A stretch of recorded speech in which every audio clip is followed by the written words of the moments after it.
If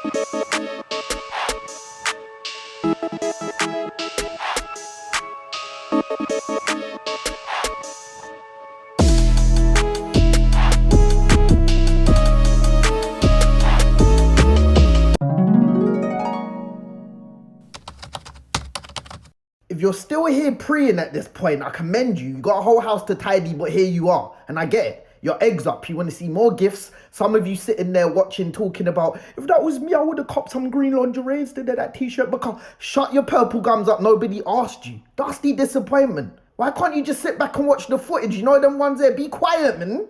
Anyway, who wants to hear a story about a bull? A story about a bull with an ending that you can learn from if you want to. Once upon a time, there was a farmer called Rodney. He was grown, isolated by choice and well-fed guy by the bulk of his posture.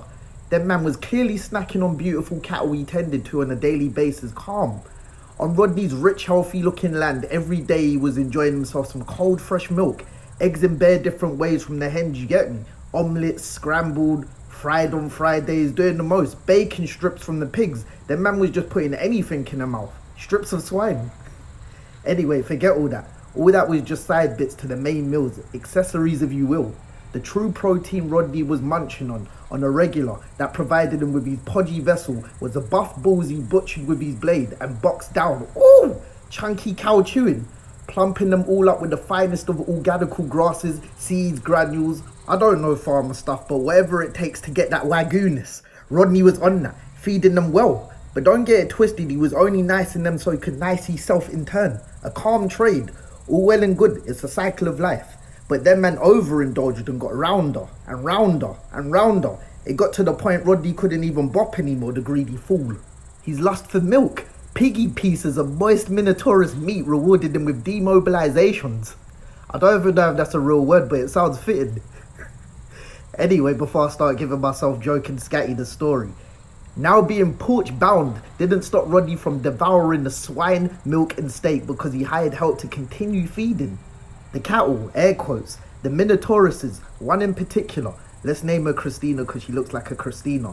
No, it's the owner, the executioner, had neglected his obligations of providing top tier grass and whatnot personally, but was still enjoying us. Every day getting chef down, and this joke man can't even give us the righteous seeds himself. Christina didn't like that one bit. It was a warm Wednesday when the hired help had finished their shift and gone home. Now it happened. Christina could no longer contain her rage for this lazy farming, greasy, podgy waste man. She turned her body towards Rodney, who was sweating, unable to move on the porch. Tilting her head down, red filling her eyes as her feet scraped the earth and steam exited her nostrils. Christina charged at Rodney, horns hella sharp until bah!